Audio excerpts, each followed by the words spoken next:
You know that creepy ex who keeps stalking you after you've moved on with your life?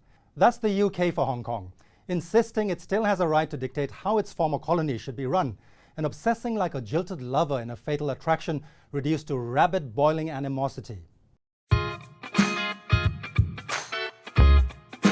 We all know that the sun set on the British Empire a long time ago, but someone tell that to Her Majesty's government, please. How on earth, after all the depredations of that empire, did the UK manage to dupe most of the world into accepting its fraudulent reinvention as some sort of boundaryless beacon of righteousness and justice? The people who run the country are so hung up on their imperial history, so consumed by nostalgic yearning for their conquering past, that they forget they no longer rule the roost, and the natives they used to subjugate don't answer to them anymore. Let's start with the blatant hypocrisy of Britain's scurrilous attacks on Hong Kong, now that the city rightly pays scant attention to its former colonial master's constant whinging and crying wolf about the situation here.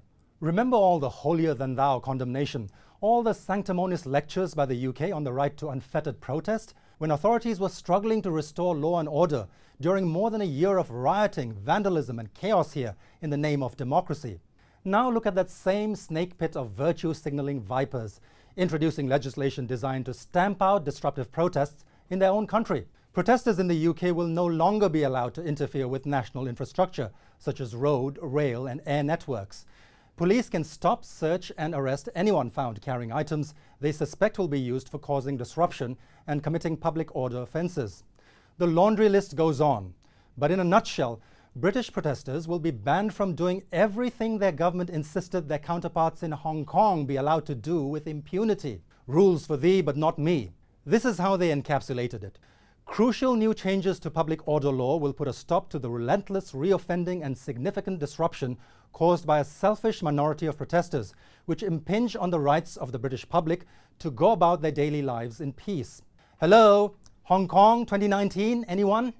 Hypocrisy, thy middle name surely is Britannia. Let's face it, the UK has become Hong Kong's enemy, playing a reprehensible zero-sum game of antagonizing and provoking China by openly undermining and sabotaging its Achilles heel, which is this city. What other explanation makes sense when you look at how Britain recently yanked its last two serving judges out of Hong Kong's highest court? The intended message is that British judges are too good, too noble, to support a system that allegedly enables oppression. Bye, Felicia. But what a dishonest, cynical, nasty, vindictive move by people who in the same breath claim to have Hong Kong's best interests at heart. What an insult to the rest of the judges here, both from overseas and homegrown, who continue to ensure the highest standards in our justice system.